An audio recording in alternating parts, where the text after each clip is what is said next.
Great. Hi, welcome everyone. This webinar is hosted by the Oregon Farmers Markets Association, or OFMA. OFMA supports farmers markets with training, networking, advocacy, funding, and promotion.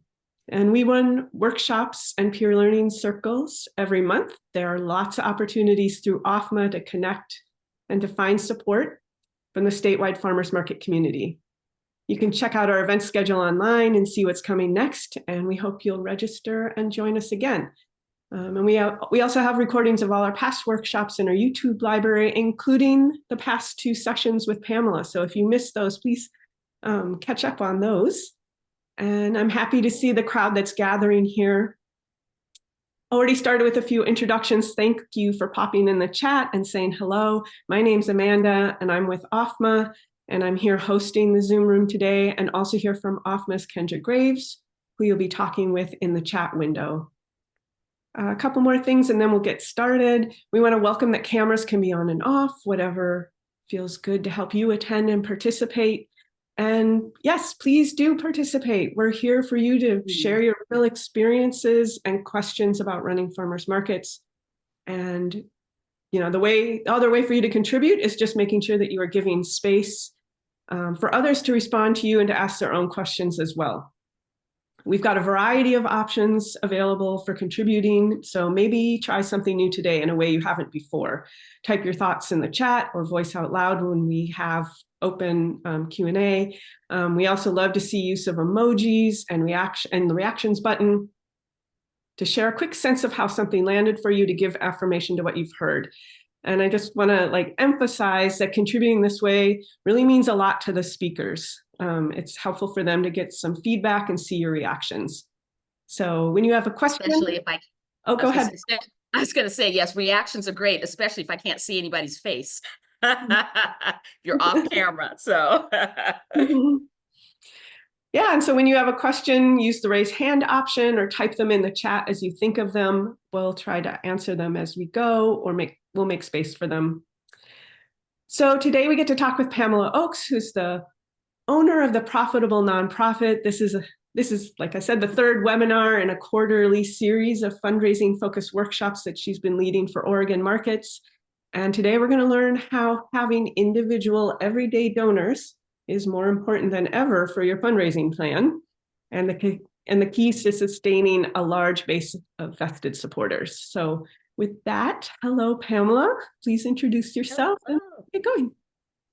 Great. Let me just share my screen here so we can get that going. Great. Welcome, everybody. So glad that that you could come. I'm hoping that many of you are here for parts 1 and 2. But today, if this is your first time, that's great. All the sessions stand on their own. So that's wonderful. For those of you who don't know who I am, I'll do a very quick introduction. I have always been in nonprofits. That has been my career choice. Started out many years ago doing some international humanitarian projects. And that led me to live in South Africa for about 3 years. This was right after Nelson Mandela had gotten out of jail. And so while I was there, I was really how I cut my teeth on consulting. I was consulting with the top 100 companies in the area of DEI, employment equity, gender equity, and affirmative action. And it was an exciting time to be in the country with the new constitution and all of those things going on. And while I was there was when I really started hearing about the work of the Bill and Melinda Gates Foundation. I'm from Seattle, so I obviously knew who Bill and Melinda Gates were, but their foundation had a very small profile in the city at that time. So I thought, well, when I go back home to Seattle, I'd love to work for their foundation. So that's what I did. Came back, ended up working as a grant maker. And now I'm one of those people that says, yes, we will fund your nonprofit, or no, we will not fund your nonprofit, and why.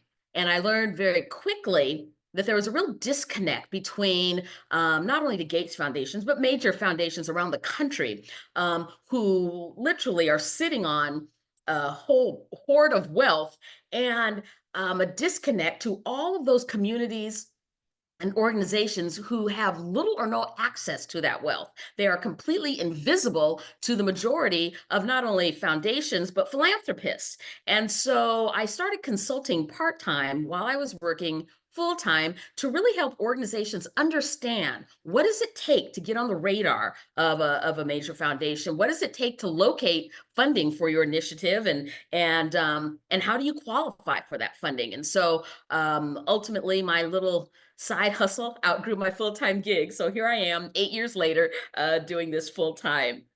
So we'll just dive right in. We're talking today about donor acquisition and retention, or cultivating donors.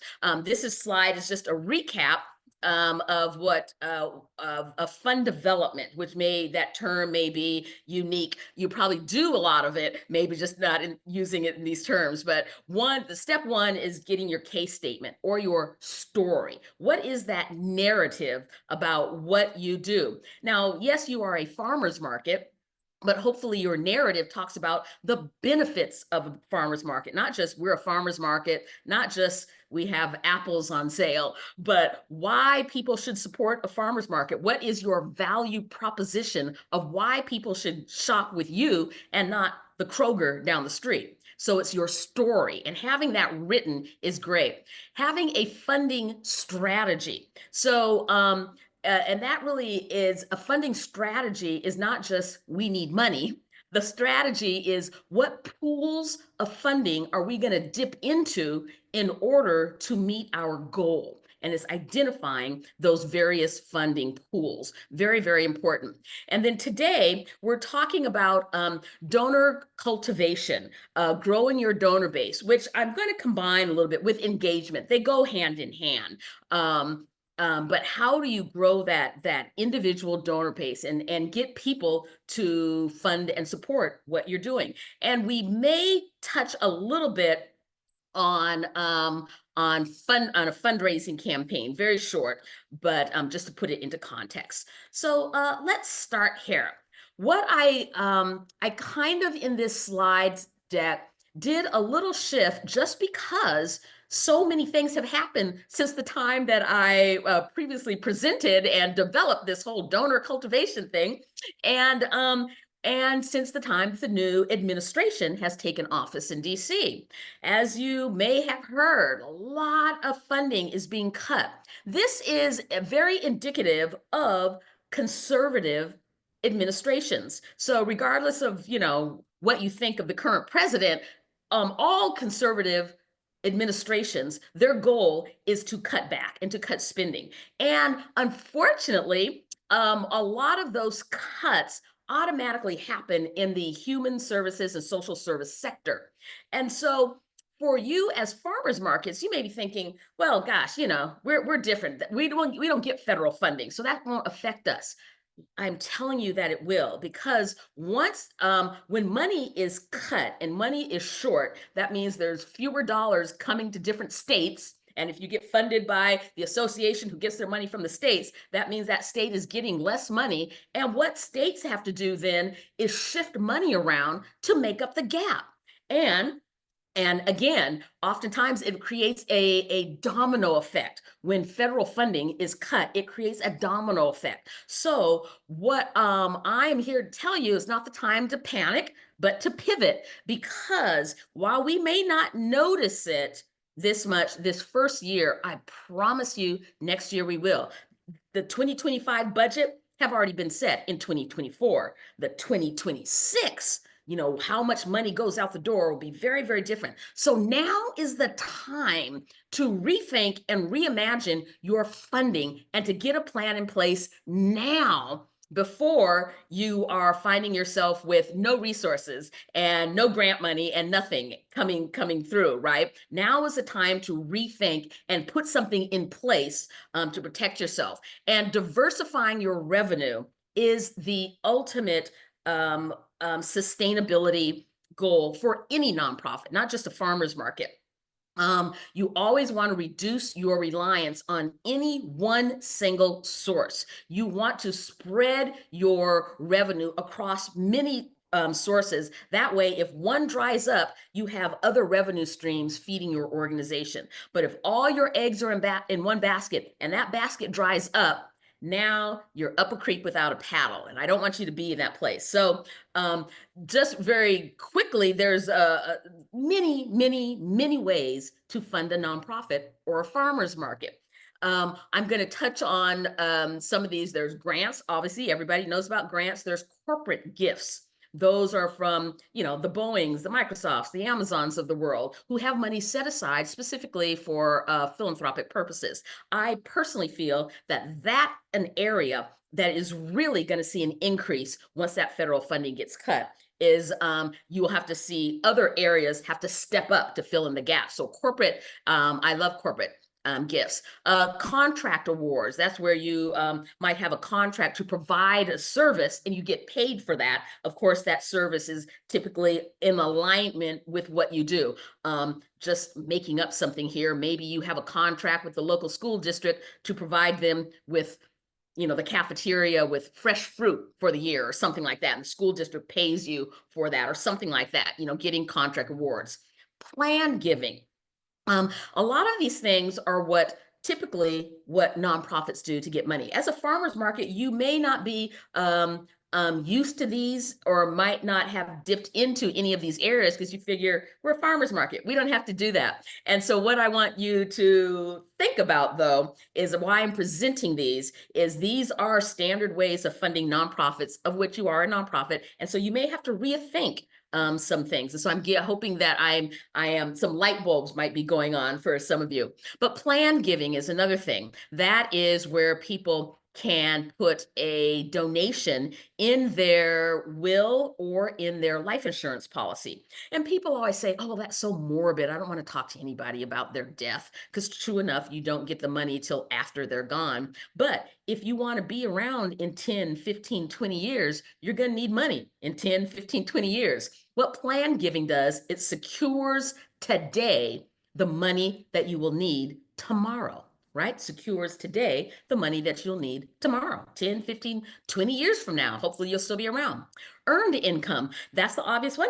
Is there anything that we are doing, providing a service that we are actually maybe charging a fee for? That might be something. Memberships or subscriptions. I think that farmers markets can do something along these lines, right? Membership, like for example, Costco has membership, right? You don't have to do that particular thing, but maybe you could do something fun, have some membership something, and you get, I don't know, free loaf of bread every week if you do that. I don't know, you do that, join the membership or something like that, right? Or even a subscription service. Subscriptions really kind of think of, I say, subscription tiers. Think of, you have the $50 level or the $100 level and the $200 level, and maybe there's a particular perk at that level. Always remember, whenever you're doing subscription tiers, the perk that you offer or the incentive that you offer does not have to match the amount of that tier. So say, for example, it's a $500 tier for a $500 donation. That doesn't mean that you have to offer a $500 perk.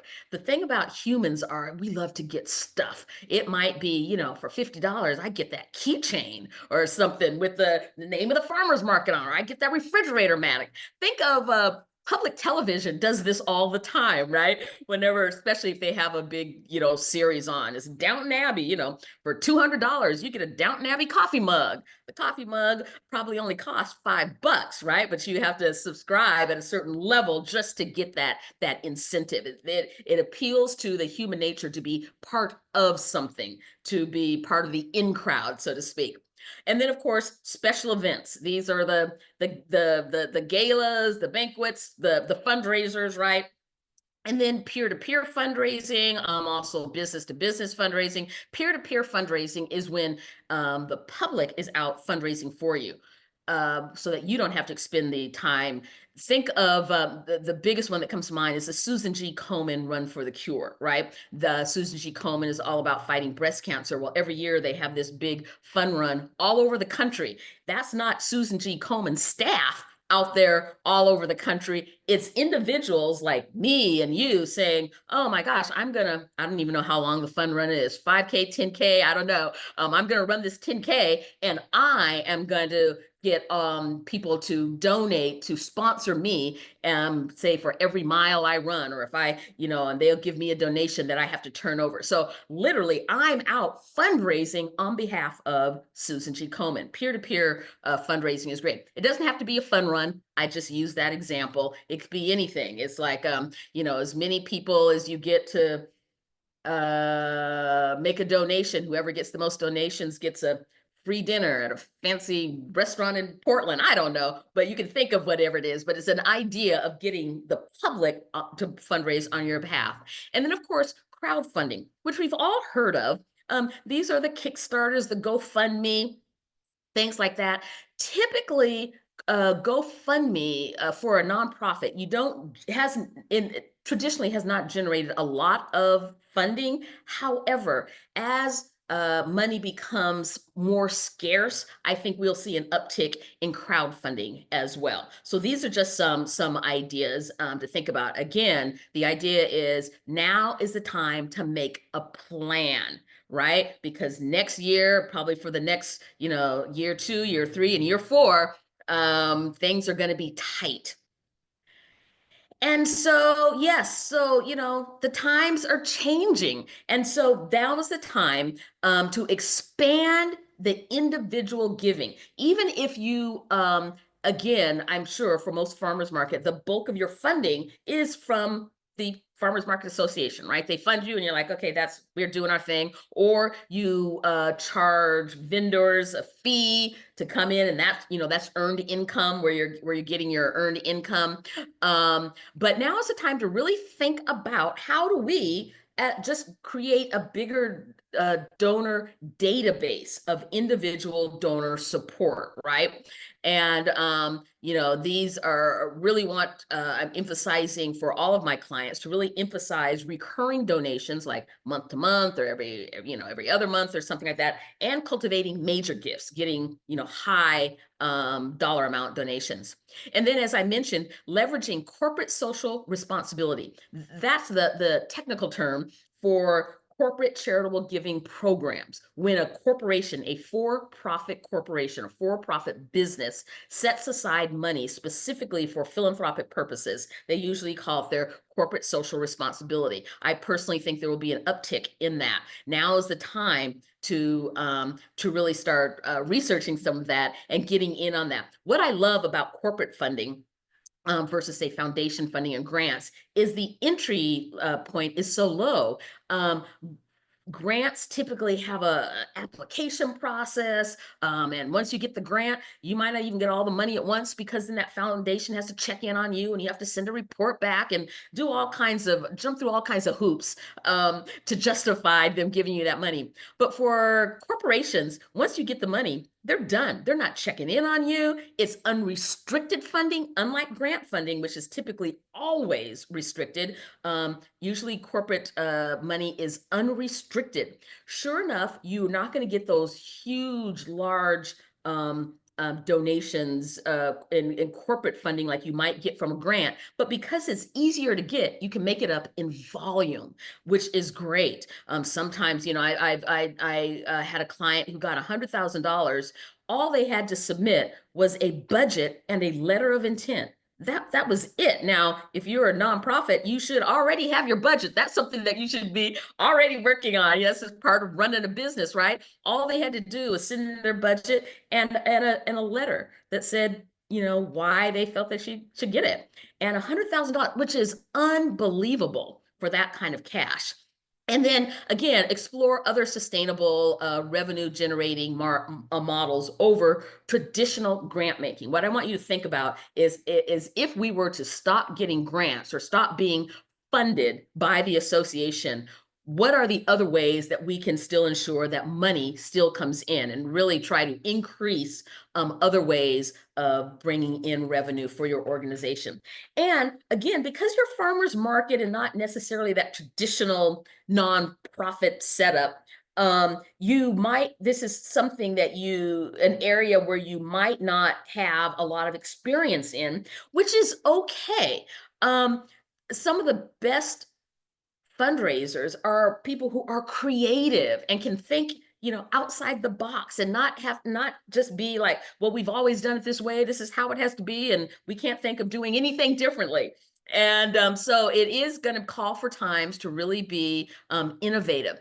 It is fast and furious as some of the changes have been in just a month of this new administration. My head is still spinning after all these changes. Every day there's something new. It is imperative for you to keep informed, because some of these changes will affect how foundations, what they do. I know one of the changes was going after large foundations who have large endowments, right? And trying to penalize them in some way. And so keeping informed again about what is going on in this space of philanthropy and all these changes with this administration will better help you to understand where you might go, what your next move might be, or what might work best for you, right, in terms of giving priorities. And then again, participate in advocacy efforts. This might not be something where, as a farmer's market, you have ever thought of, advocacy, right? Hey, we're just a market. What do we need to be down at the Capitol advocating for? Well, because when you're a nonprofit, and what affects the nonprofit sector will ultimately affect you as well. And these are the times that we are living in, that we need everybody to lend their voice and not just let things happen, not just sleep through the changes and then wake up and then there's just no help and no effort, right? Um, um, so you have to be your own savior, right? Help is not coming; it's on you. And then again, lean into some of those hybrid service models. Again, you might have to be creative.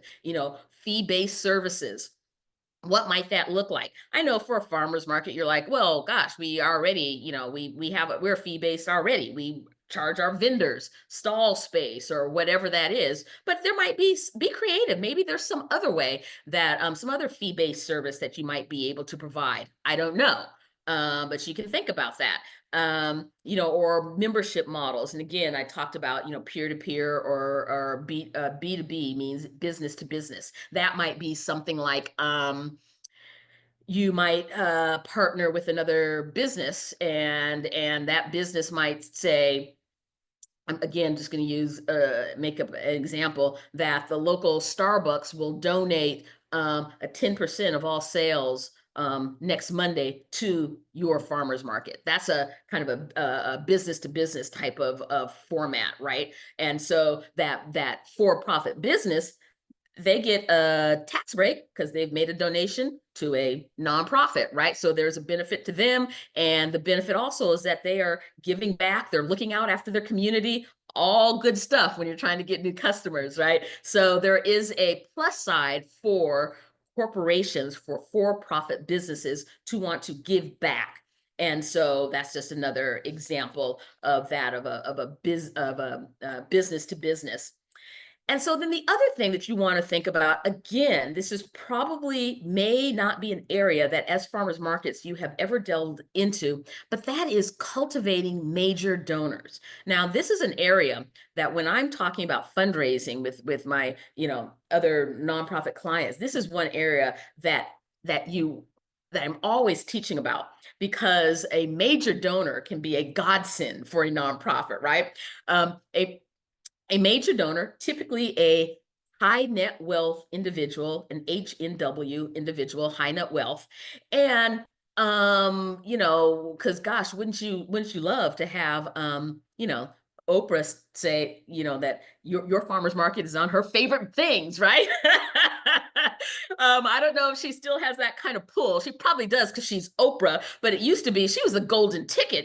Anything that she liked automatically blew up in sales. Well, you might not get to Oprah, but there's a lot of other high net wealth individuals around as well that can definitely benefit you. And it's one of those areas that all nonprofits need to look into about how do you really cultivate that. And the thing that most nonprofits say to me is like, well, I don't know any millionaires. You probably do, and they're just not advertising that they're millionaires because they're not Oprah or on TV. But here I'm just going to give you some kind of some low-hanging fruit, so to speak, of where to find high net wealth individuals, how to connect easily with high net wealth individuals, because they are all over the place. And whether you believe it or not, the Pacific Northwest has a lot of money in it. It is really considered, especially here in Seattle, Silicon North. Because of all the technology. And you're like, well, we're not in Seattle, we're in Oregon. You're a couple hours away, right? So the Pacific Northwest encompasses Seattle and Portland, right? So the first thing is tap into your business networks. These might be the business networks of you or your board of directors, right?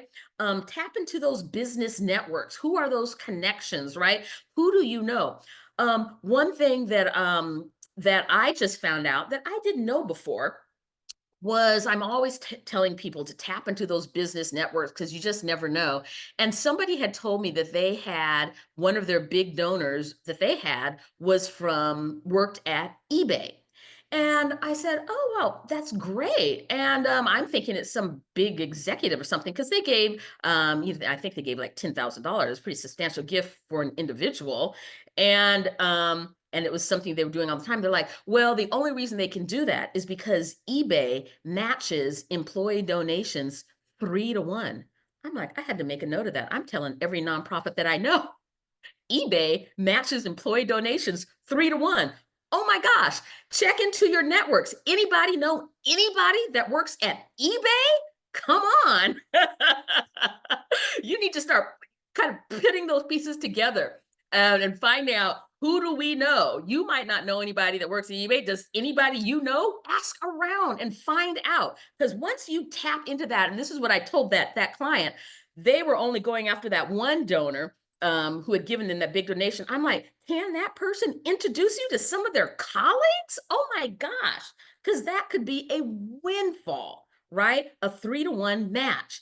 Sometimes we think of corporate matches as being dollar for dollar. Well, they don't all do that. I believe Microsoft actually does a 2-to-1 match. Again, really good. eBay 3-to-1, the Bill and Melinda Gates Foundation 3-to-1, and Microsoft 2-to-1. So if you know, between the employees that work at eBay, Microsoft, and Gates Foundation, that's thousands, Hey, tens of Pamela, thousands. Pamela, we're starting to get those questions now that come in that Oh, say, we are a nonprofit, but we're not a 501c3. Can you talk about how, even if you're not one of the tax deductible people will still want to give? great question. Thank you for that. Thank you for that. Yes, it goes back to your story. What is your value proposition? And so oftentimes, yes, true enough. Why should people support you?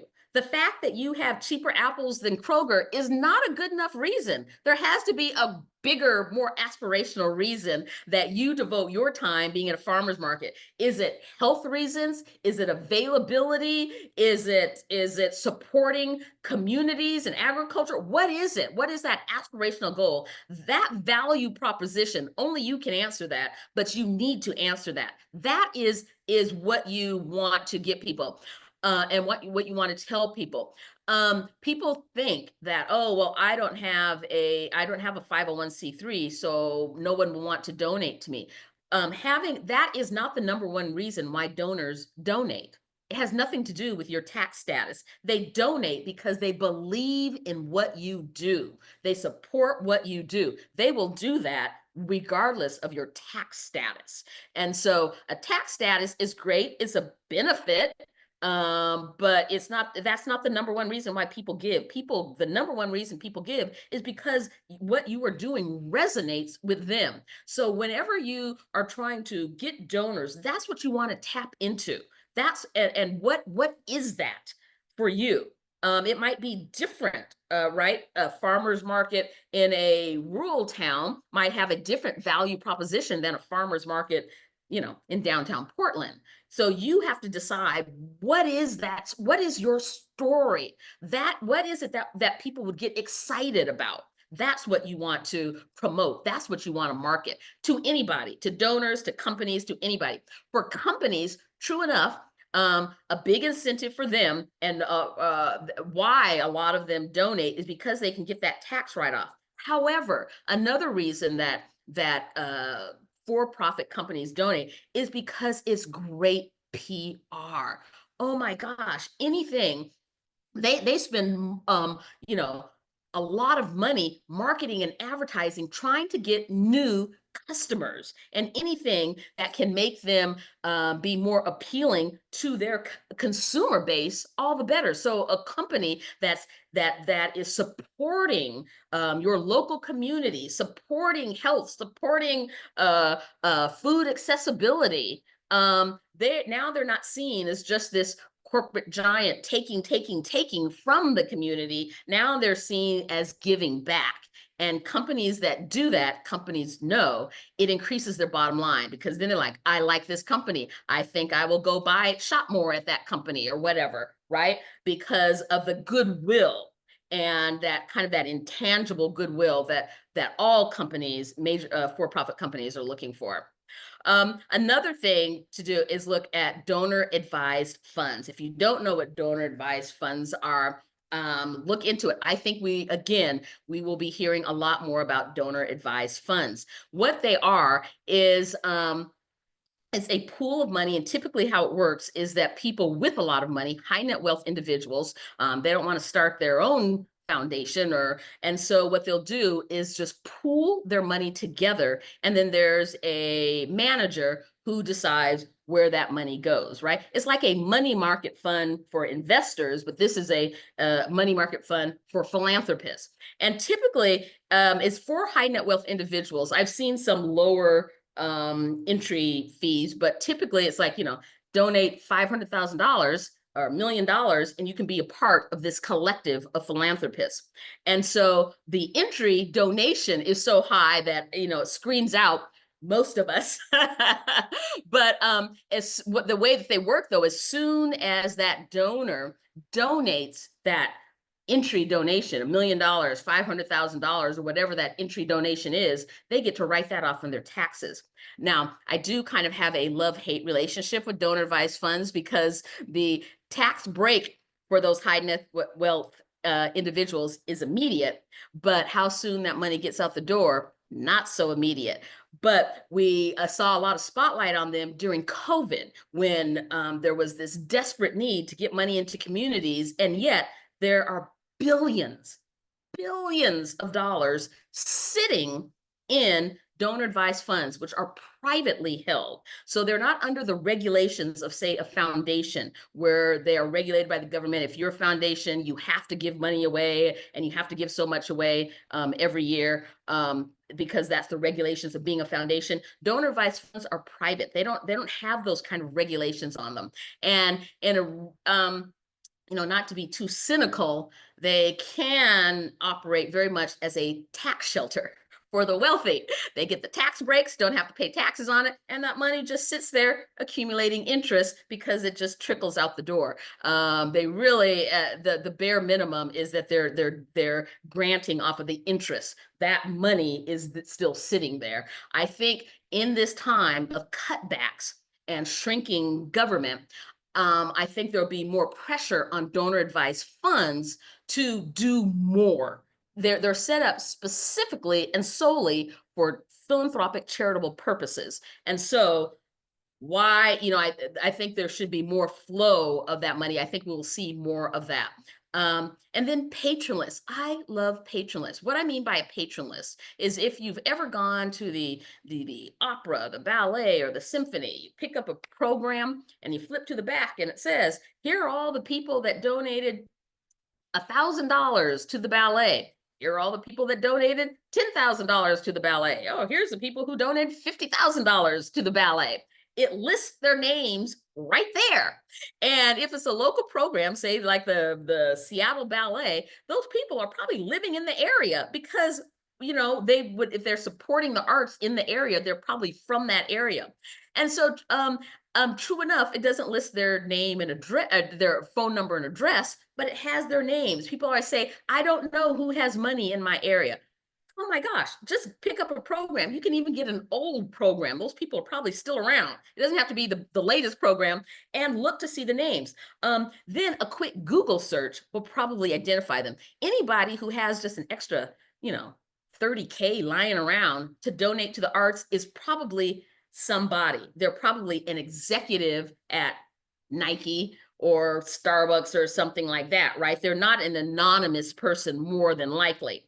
And so once you find out where they work, then it's kind of going back to your business networks. Hey, this person found out that this person works at Nike. Do I know anybody that works at Nike? And you may you may still be saying, well, I still don't know the executive of Nike, but this is what I know.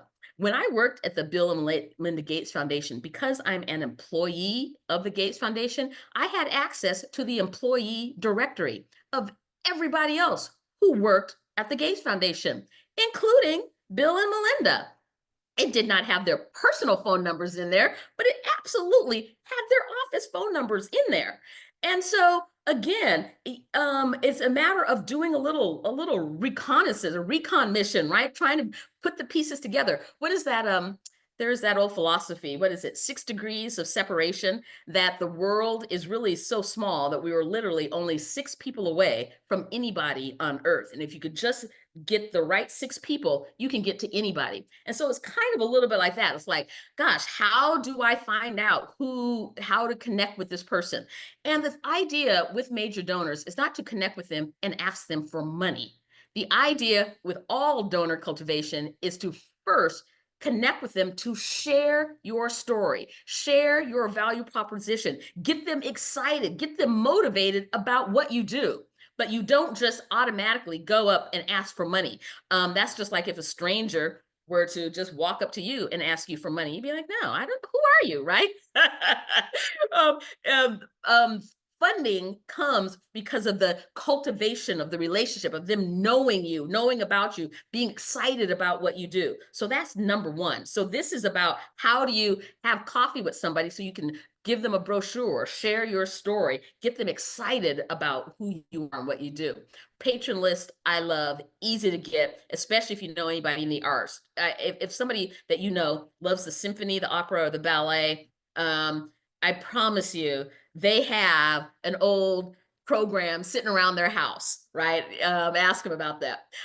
Private wealth advisors. These are, just as the name suggests, these are professionals who advise wealthy people on their money, what to do with their money, where to invest their money. And why this is good is because oftentimes private wealth advisors are also advising their wealthy clients about, they know about if they have a charitable bent. And you can try to get to 10 millionaires or get to one private wealth advisor who manages and advises, 10 millionaires, right? Private wealth advisors are professionals, so therefore they absolutely are not anonymous. They are trying for people to find them, right? So you could probably just Google private wealth advisors in Oregon who specialize in high net wealth individuals. And something I promise you will come up, because these are people. This is how they make their money. They're trying to get new clients. They're not going to be anonymous. Professional athletics. Again, I'm looking at things that are easily accessed, right, to get to people with a lot of money. Just in today's professional athletic world, if you are a professional athlete, guarantee, even if you're a rookie, you might not be a millionaire this year, but you probably will be in very short order. What I love about professional athletes is, and professional athletic franchises, is that there is something about, they are very cognizant of giving back to the home team, creating a fan base with the home team, and giving back is key on that. So that's typically why in any sports franchise around the country, you will see the local sports heroes always doing commercials or something because they're trying to increase their fan base, right?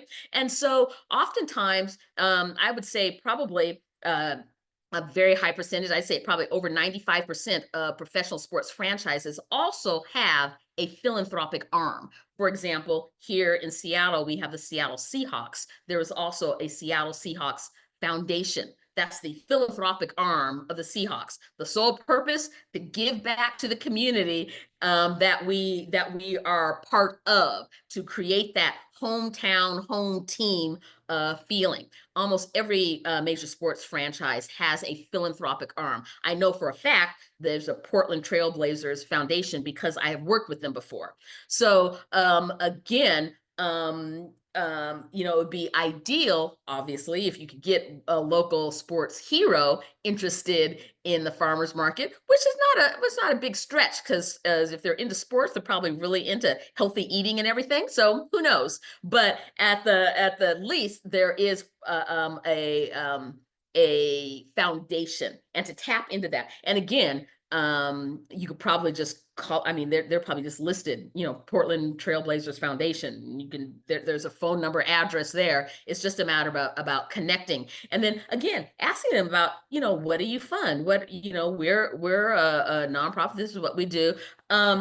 You want to go in always with your value proposition of why you would be why there was a great synergistic or connection for you and that donor, or you and that philanthropic organization, you and that company, right? Don't leave it up to them to try to figure it out, right? It's like, I'm calling you because this is just, this is a match made in heaven, and this is why, A, B, C, D, right? And so really something to look at.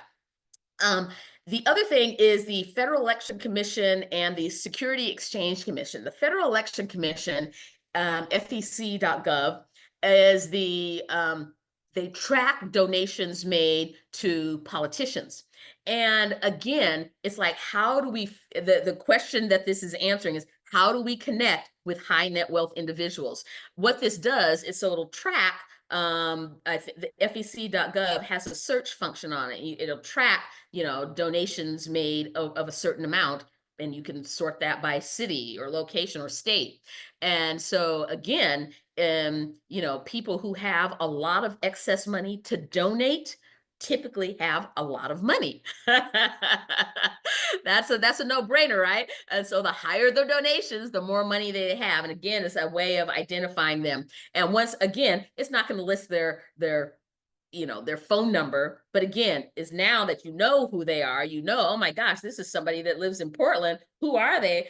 Right now, how do you figure out who they are, how to connect with them, how to put those 6 degrees of separation together so that you can share your story with them, you can get them inspired and motivated.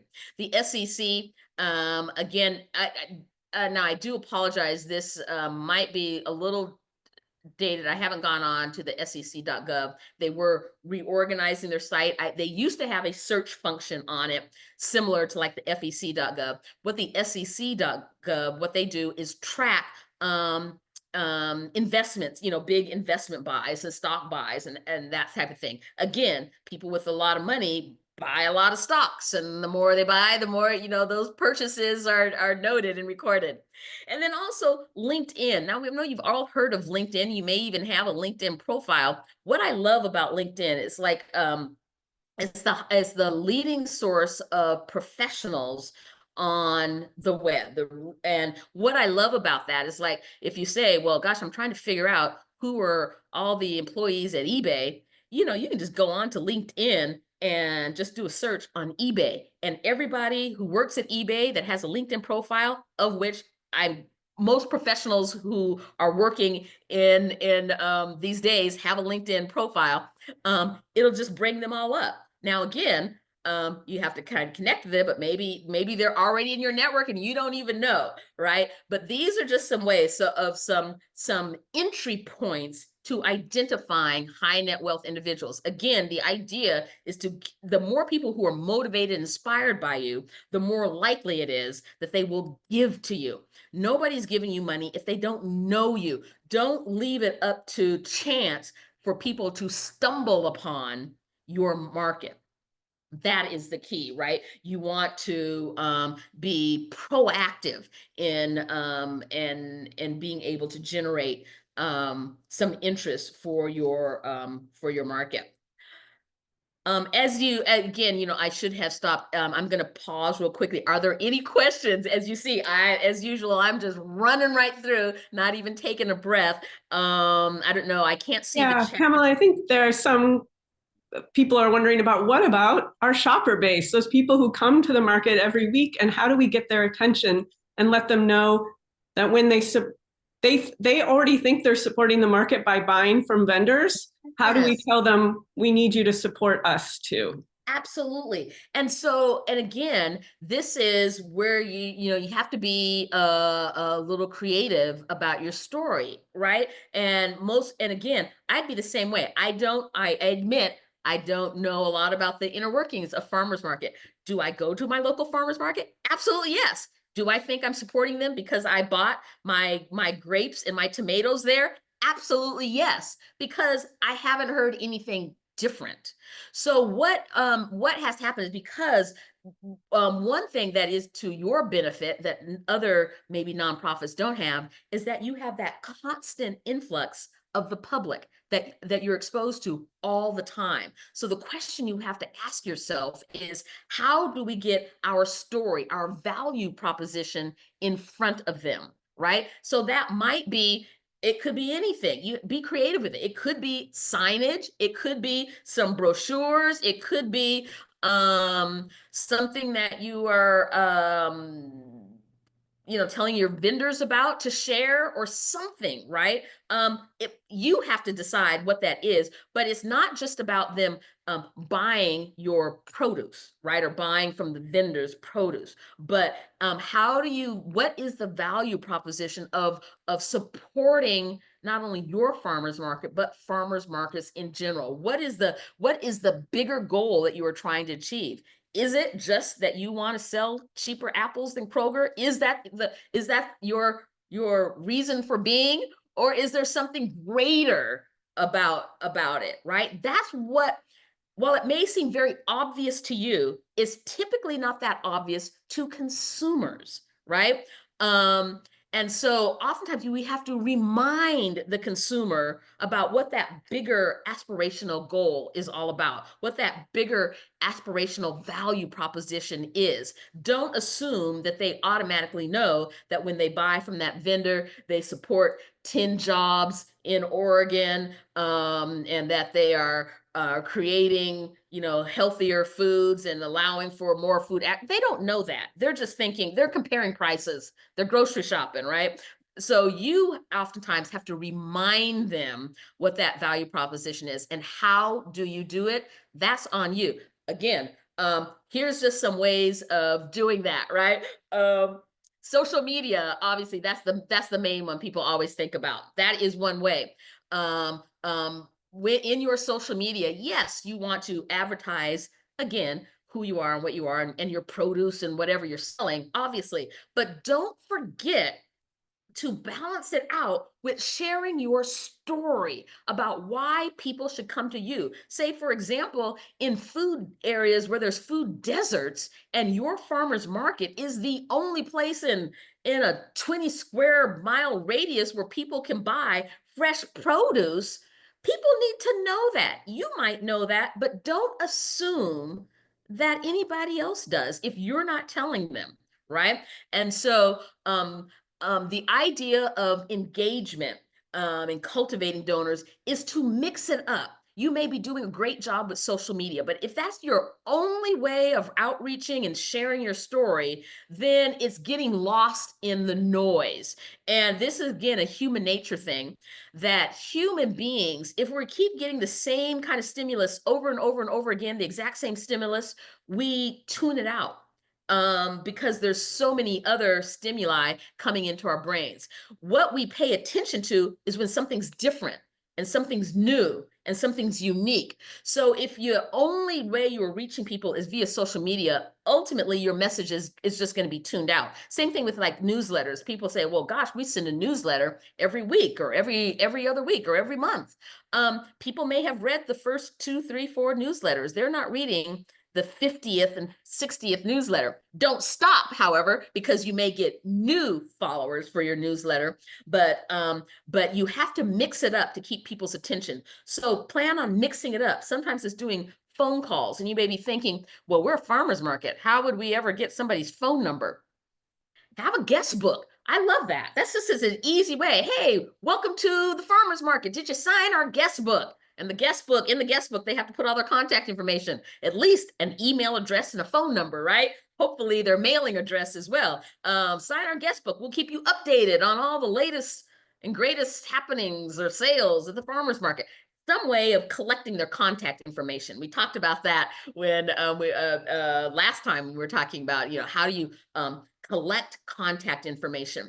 And then, but you can do some surveys, right? Surveys are great because another thing about social media is that it's pushing information out.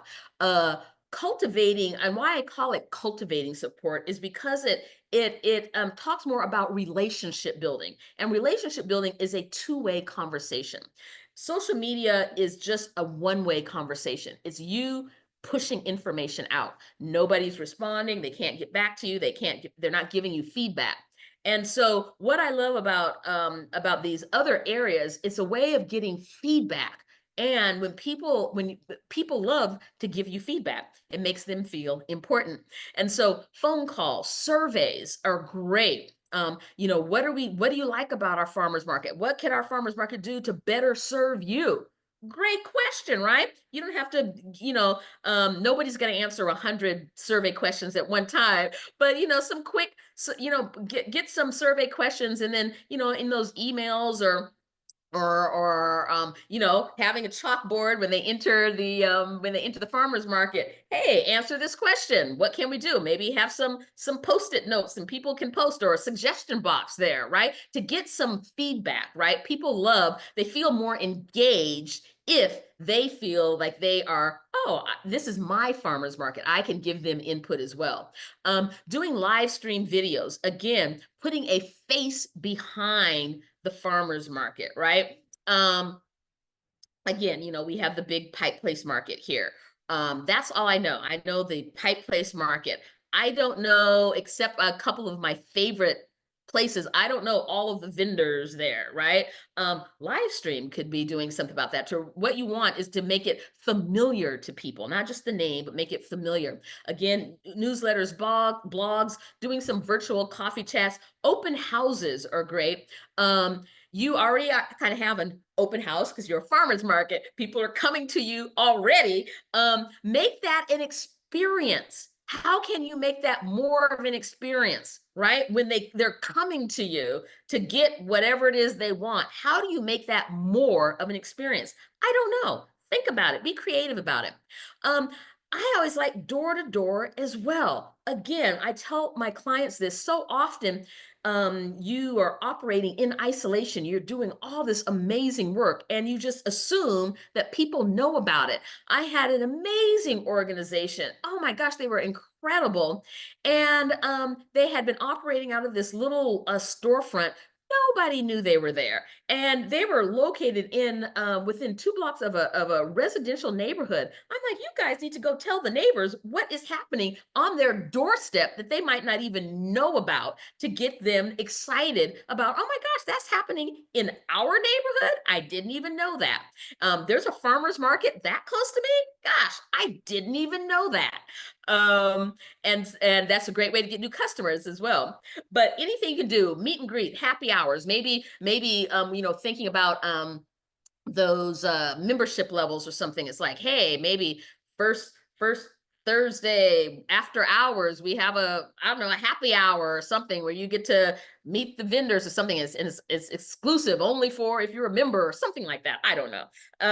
postcards, direct mail, that's old school. There is a cost for direct mail, but handwritten letters, right? We don't even do that anymore. When was the last time you got a handwritten letter? Greeting cards, that's part of once you're collecting people's information, is storing it somewhere. It could be, Excel spreadsheet works just fine, but something that you can, that you have people's contact information that you can reach out. The more you know about your donor base, the more you are able to tailor your ask, your fundraising for who's in that donor base, right? So, but greeting cards with, for all holidays or for the birthday or something, that's always tell us what your birthday is, and on your birthday you get a free, I don't know, free donut. Who knows? For some of your bigger donors, you might think about an intimate dinner, right? Again, thinking of how do we make these people want to give to us, that we care about them. Obviously, something like taking a group, and when I say a group, I'm talking a small group. That's not, you have to budget for that, right? That's not something that you can just do to anybody and everybody. But you may have some really top supporters, and it might be a way of getting them to up their support.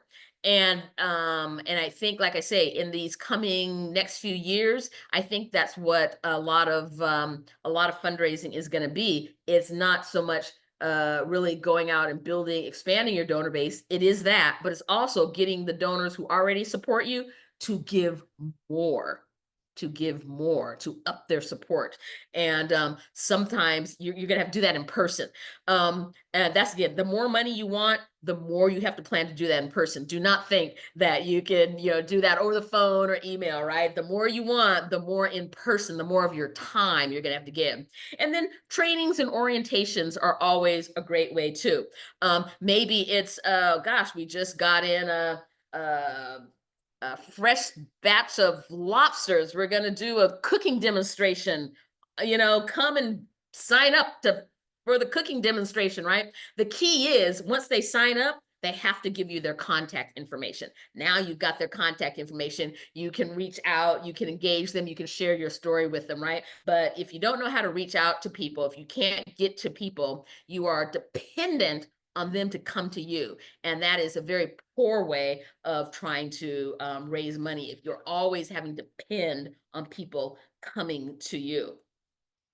And so then once you have what I call, you're thinking of all these different things, you're coming up with all these different ideas. So coffee chats, open houses, cooking demonstrations, or whatever it is, of all the different ways to mix it up that you're going to engage people. I tell all my clients, put it on the calendar so that it happens regularly on a consistent basis. What typically happens more often than not is that nonprofits do not reach out through their donor base until they need some money.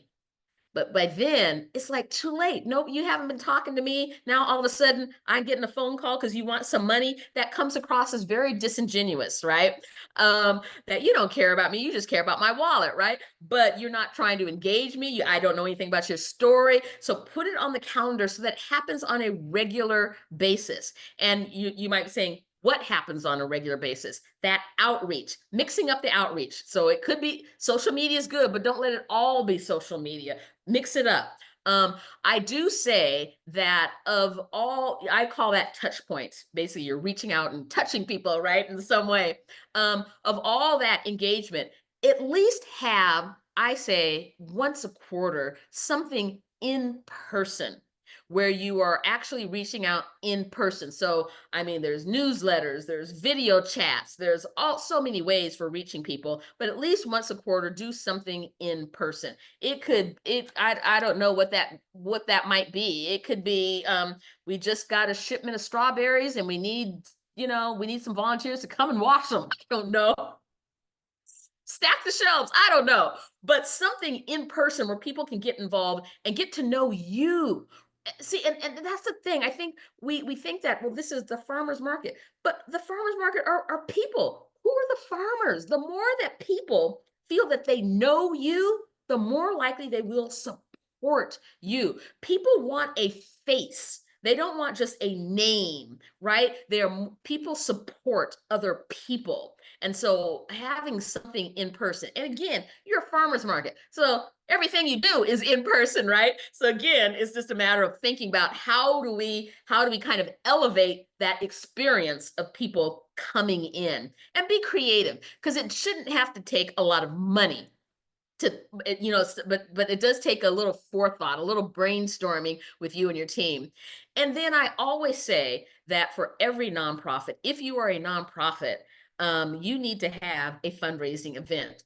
Now, that doesn't mean you have to have a fundraising event every year, but plan on having a fundraising event. Maybe if you've never had a fundraising event, maybe your first fundraising event will be in 2027, right? It doesn't have to be in 2025, but you got to start planting the seeds now. It's like, gosh, we're getting excited. We're going to have our first fundraiser event 2 years from now.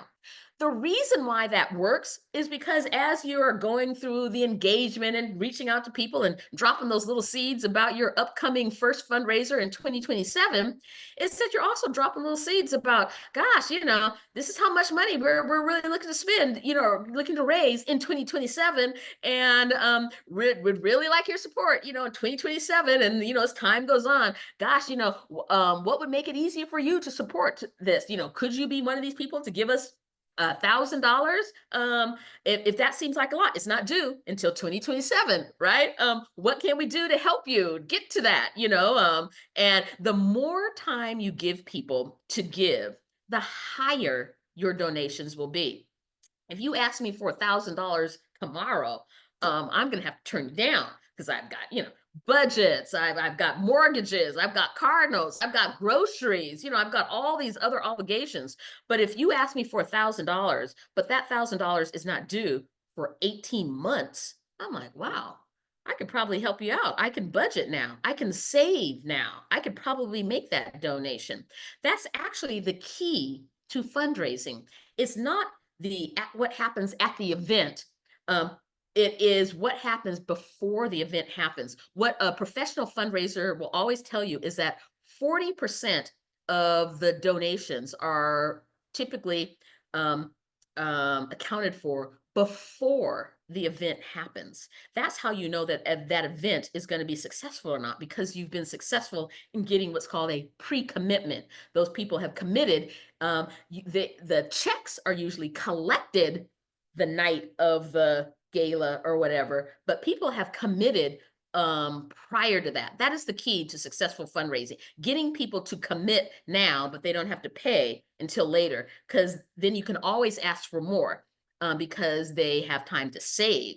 And so while asking for, $5,000 donations in a couple of weeks, that could be a lot. But if $5,000, but you don't need that for, again, 2 years, I'm like, oh, that opens up a lot more people can do that, right? Than trying to find that one person who just happens to have an extra 5K lying around that they're willing to donate. So,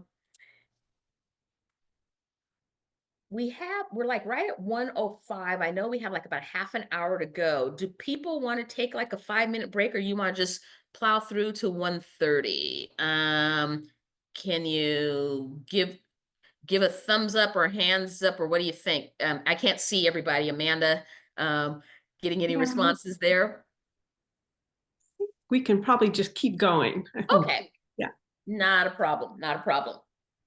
So yes, so I said all these ways of cultivating and engaging and reaching out and everything. I'm sure you're thinking, so who exactly is supposed to be doing this work, right? Like, I'm already swamped doing what I'm already doing. Who's supposed to be doing all this other stuff? And with all volunteers, with any nonprofits, volunteers are the heart and soul of nonprofits. The nonprofit sector probably would not operate without volunteers. And so what I always think about is how you use your volunteers, right? Is the key.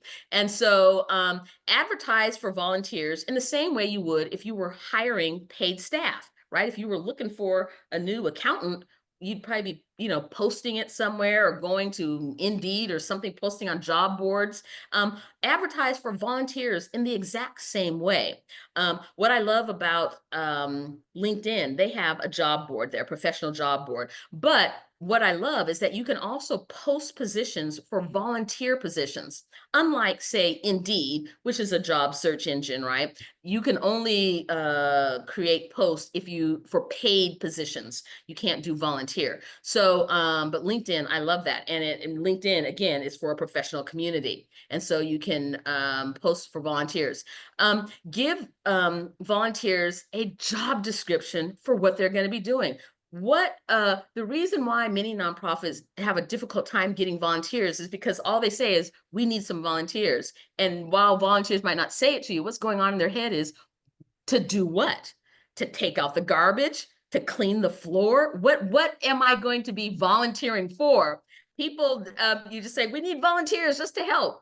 And people are like, I don't want to sign up for that because I don't know what to expect. Another thing is that they don't know how many hours that's going to be. Am I volunteering what? For the rest of my life? Am I volunteering? Is it a short-term volunteering?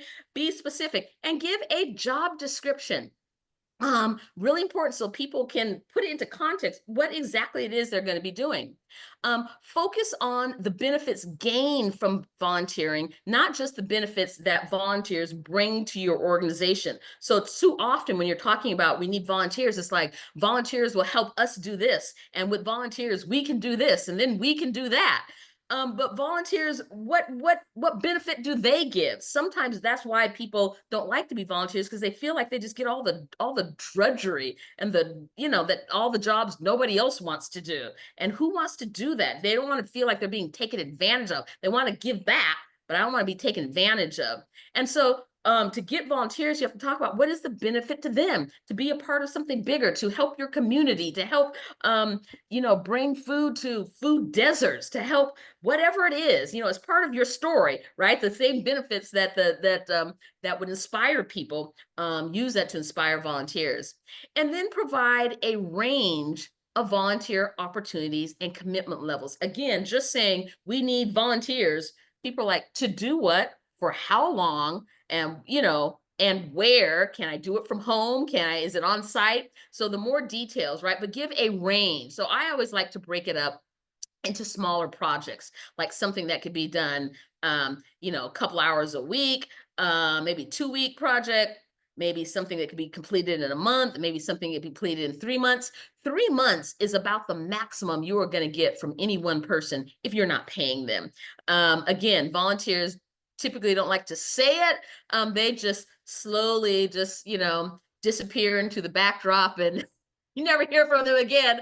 And again, another reason why volunteers don't like volunteer, because there's no end date. It's like, how much of my time? But when you say we need somebody for the next 2 weeks that can volunteer a couple of hours a day, or 1 hour a day, or whatever it is, doing A, B, and C, now people say, oh, I can do that because it's only going to be a couple of weeks. Oh, it's only for a month. Oh, I could do that. But when it's so ambiguous, that's why it's so difficult to get volunteers. So provide a range of volunteer opportunities.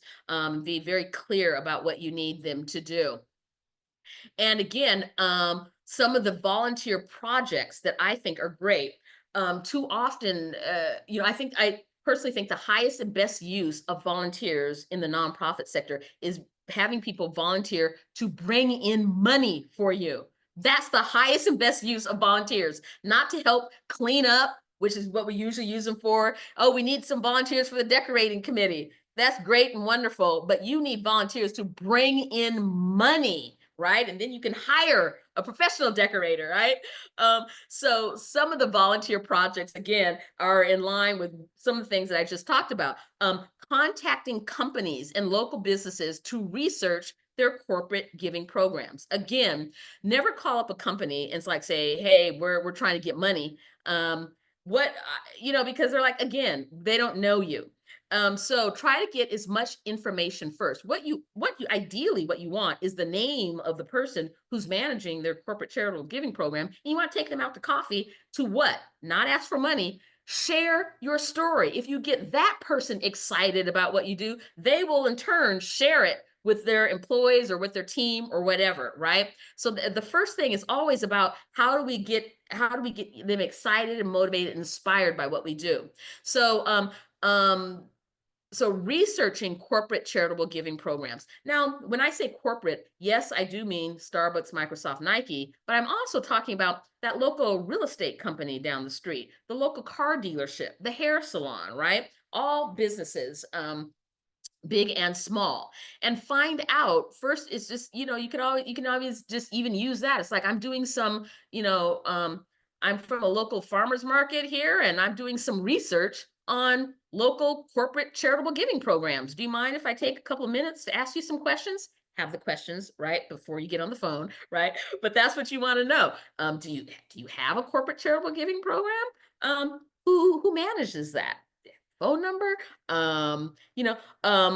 What's the average size gift that you give to nonprofits? Do you have to be a 501c3 to receive? How do you have an employee match, or do you give direct get? Just ask, go through the list and ask some questions. What I will do, when I will send you my slide deck from today, but I will also send you, I think I have a list of some questions that you can ask for corporate charitable giving, a list of about 10 questions to ask as you're doing that research. But to get the information first, then you can decide, oh, okay, yes, these are the top 10 that I think will be really good for us, right?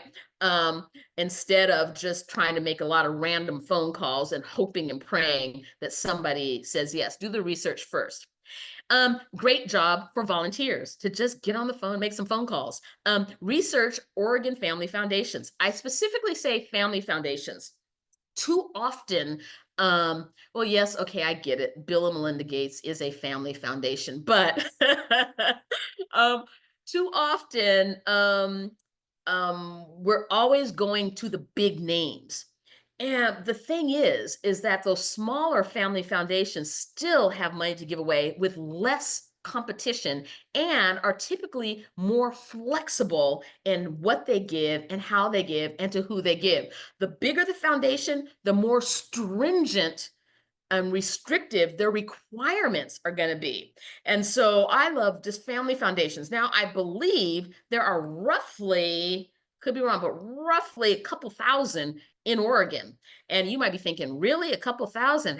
Where could I find out who those are? Well, I list a couple of websites for you, causeIQ.com and instrumental.com. What these are databases of information specifically on foundation's philanthropic sector. That's all it does, is a warehouse of information. Now, these are paid subscription services. However, both of them will allow you to get a free account, to sign up for a free account so that you could do some limited searches. But again, for example, on Cause IQ, I think if you do a search, it's like 20 foundation names on one page.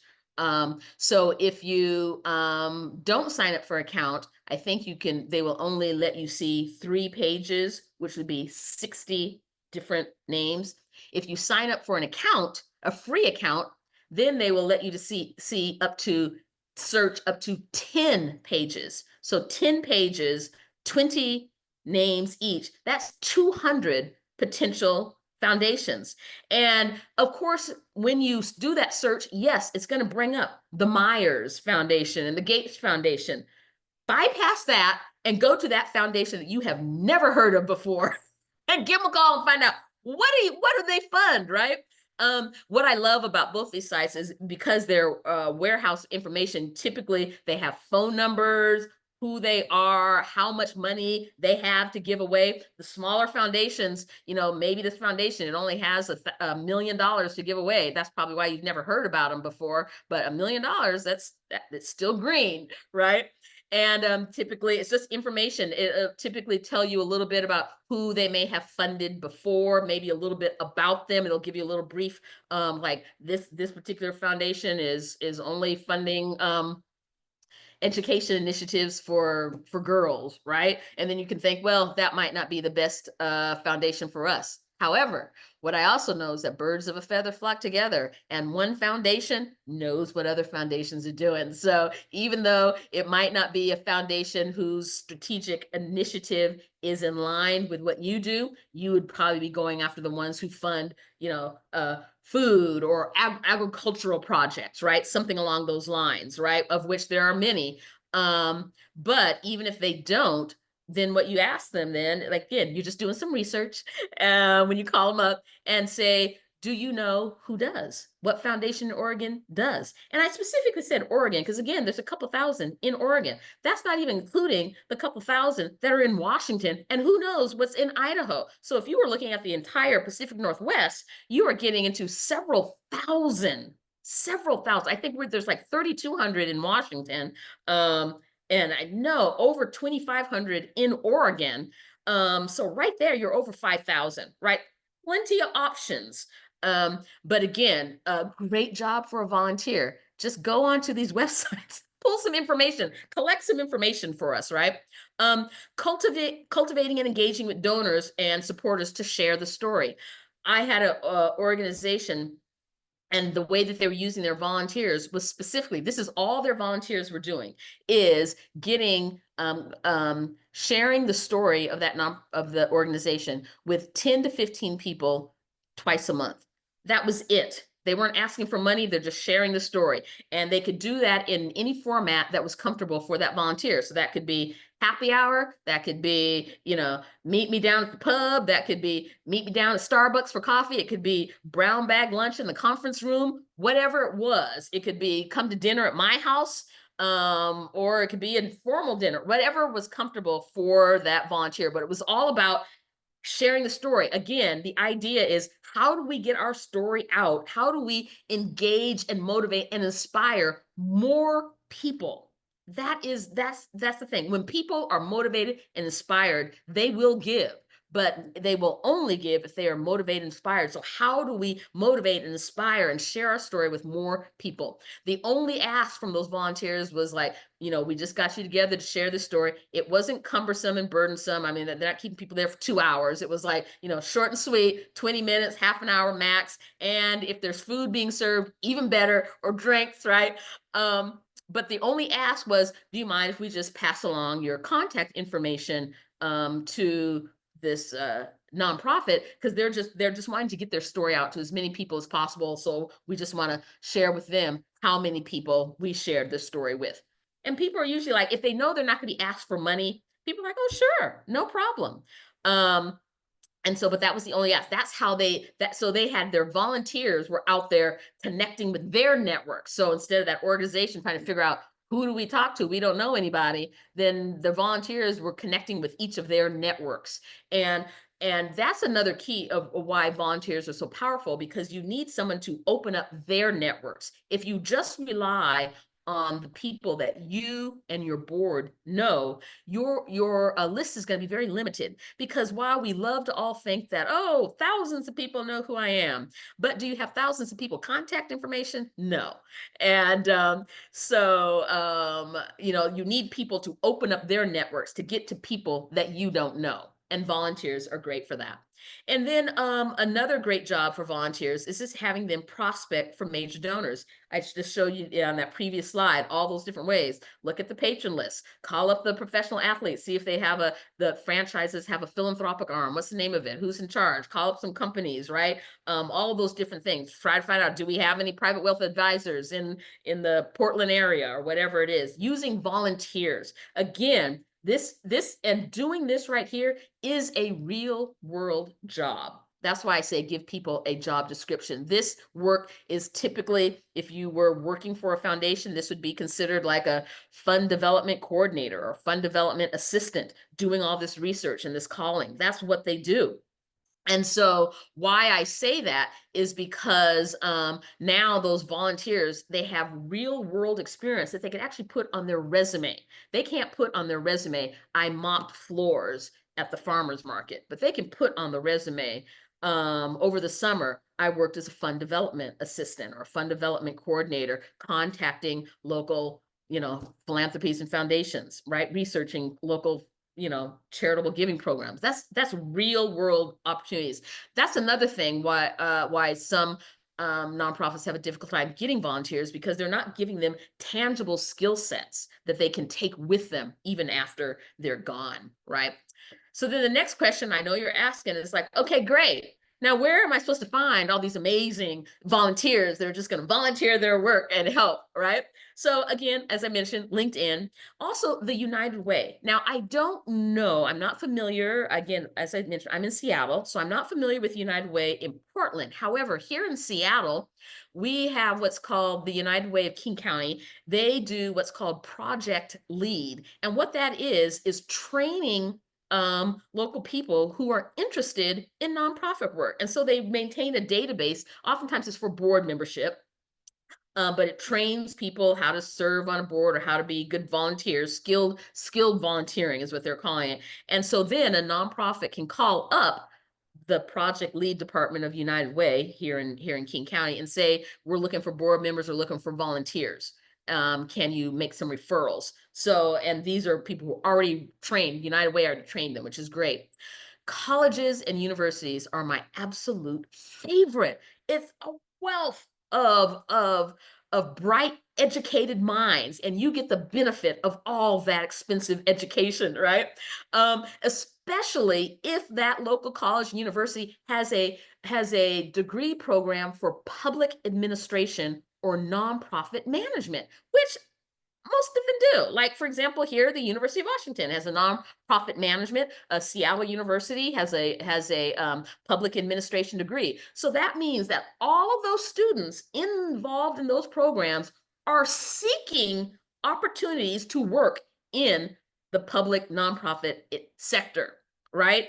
That's why they are there. And if they are going to school, particularly if they're trying to get a master's in public administration or a certificate in nonprofit management, it is required as part of that degree that they have actual hands-on field experience. So again, you giving them a real world job, fund development coordinator, whatever, real world job, real hands-on skill set, they can probably go back and get educational credits for that work, which will help them with their degree, which is why they are in school in the first place. So for colleges and universities, again, that's why I say break it down into smaller projects, because for students, you're going to get them possibly over the summer or during the breaks. But again, spring break is about a week and a half, holiday break, usually 2 weeks, and then the summer, right?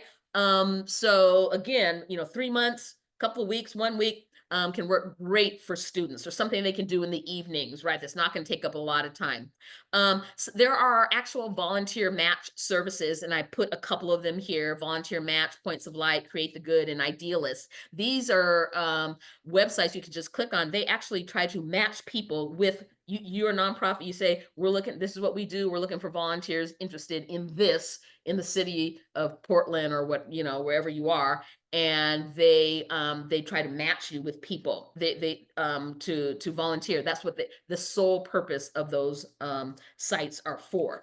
And so great places, again, obviously going to all your normal, all of your regular networking. And relationship management, again, this is not something necessarily that as a farmer's market you might be thinking about, going to different nonprofit conferences and whatnot. But as I said, the times are changing. Money's going to get tight here. And I've just listed some. I mean, you can think of whatever else you want to think about. But some idea of how do I stay more engaged in what is happening? If nothing else, number 4 is the Association of Fundraising Professionals. This is an association of people dedicated to raising money. That's all they do. They've committed their life careers to raising money. Don't you want to be involved with that? Their conference is in Seattle this summer. I think it's May or June, something like that. It's a national, huge conference of fundraisers from all over the country coming together to talk about, gosh, best practices for raising money for nonprofits. You could learn something simply by going to that conference, right? And talking to some people, hanging around, right? Again, just giving you an idea, but be thinking about, again, how do we stay informed? And then the last thing here, and just the last couple of minutes, again, I just want to give you a taste of what does it mean to put a fundraising plan together. That might not be something you've ever had to do. So just very quickly, I've just got a couple of these last quick slides. Not going to hopefully make this too complex, but you need a plan. A plan is not, we need $500,000. That's not a plan. What is the plan? In fundraising, you're typically looking at 4 areas: lead gifts, major gifts, mid-level gifts, and small gifts. Lead gifts are typically 10 to 20% of the goal. So say you're trying to raise $100,000. A lead gift is 10,000, 10% of $100,000 or more. Typically in a lead gift, that is one donation, possibly up to 5, depending on the size of the gift. But in $100,000, that'd be one gift, one $10,000 gift, possibly 2 $5,000, right? 10 to 20% of the goal. Major gifts are 30 to 40% of the total goal. So you're looking to get, $10 to $20,000. If the goal is $100,000 in lead gifts, probably $30 to $40,000 in major gifts, and that would be 5 to 15 donors. And then in that 5 to 15 donors, you can break it down even more. You can say, okay, so we want 15 donors. So we want 5 to give $2,000. We're looking for 5 to give $1,000, and maybe 5 to give 500 or whatever it is, right? Whatever adds up to 30 to 40% of the goal. And then mid-level gifts, 20 to 30% of the goal, about 25 to 75 donors, and small gifts. Typically, small gifts are not under $100. They could be 75, or I'm sorry, not under $50. People will always give the 5, the 10, the $25. So you don't have to necessarily extend a lot of effort for that. If you're going to extend effort to get people to give you money, go for higher amounts. So even small gifts are like $50, right? 50 to $100. And so the reason why you break it down like that is because now you can track it. It's like, okay, we got our 2 lead gifts. Great. Done. Mark it off. Move on. Okay, now we need the 5 to 15 major gifts. Okay, how much are those going to be? How many at what amounts? Okay, check it off as you go. Okay, great. Mid-level gifts. And you can check it off as you go. What typically happens for most nonprofits, they wait till the end of the year. It's like, oh, we didn't make our goal. Then they call me and like, help us raise some money. And so my first thing is, well, what went wrong? Where was the gap? They're like, well, we don't know. We just didn't, we needed 500,000. We only brought in 200. And I'm like, was it lead gifts? Was it major, small? What happened? Where was it? Corporate gifts? Was it grant? What wasn't working? They don't know because they haven't been tracking it. All they were going for is trying to get the money. So tracking it makes it much easier. Then you can track it as you go. So if you were trying to get, say, for example, 10 major gifts in a year, 6 months into the year, you should have identified 5, right? 3 months into the year, you should have identified at least 2, possibly 3. So you can always track it as you go. And if it's 7 months into the year, and where you should have roughly 5 to 6, and you only have 3, now you know we need some extra effort because our major gifts were falling behind, right? So you can recalibrate. And so if you're tracking it as you go, much easier. Plus, you can always assign this to somebody, right? Again, those beautiful, wonderful volunteers. Okay, who's going to go after those 1 to 5 donors for the lead gifts? Who's going to do the major gifts? Now somebody's accountable. It's not just magically money is going to come in. Somebody's accountable to it. So if you don't get those 25 to 75 mid-level gifts, there's a name next to it. Okay, Susie, this was on you. What happened? What didn't work? Why didn't you tell us 3 months ago? Why are you waiting to just let us know now when half the year is gone, right? So now you place some accountability. That's how you can track it, right? Another way of tracking it is what's commonly known as a gift pyramid. Again, this is $100,000. At the very top, you have your lead gift, and then it just breaks it down. But this doesn't break it down by the specific pool, and by pool I mean corporate gifts or grants or fundraising or employee matching. It doesn't break it down by the pool, it only breaks it down by the amount. And so, here is one $10,000 gift, two $5,000 donors, five 2,500, and so on. What I bring up to you and why I show this is to you is because people always think that they just need thousands of donors. And you don't. Typically, in any fundraising campaign, you're only going to have a couple of hundred, right? And that's all that you need. I think in this particular example here, it is under 300. And even in the first, breaking it out, is typically under 300 donors that you need. So you don't have to connect with thousands of people. It is about being purposeful and intentional, and not in your ask and where you're going and what you are doing. Again, even if you were going, these are typical pyramids for large amounts. So the idea is that if you need more money, you don't necessarily need more donors. You were just asking for bigger gifts. So in each of these examples, this is $1 million, but and even still, the number of donors is still relatively small. Only, I think the biggest one was this Hourglass campaign where they were looking for 100 $1,000 gifts. But still, you don't need a lot of donors. It's just this the amount. And typically, the more money you're going for, the more time, right? So if you're only trying to raise $100,000, you could do that in a year. But if you're trying to raise $1 million, it may take, that's why I say maybe your fundraiser is in 2027 to give yourself some time. But I just want to give that to you so that you have an idea of how to put it together. But again, this is something that your volunteers can help you with, because it's just people skills. That's what it is. You don't have to have any fancy degree or fundraising experience. Can you talk to people? Can you get them excited about your story? If you can do that, man, that's a fantastic fundraiser. So, I know. Oh gosh. Sorry, Amanda, went 4 minutes over.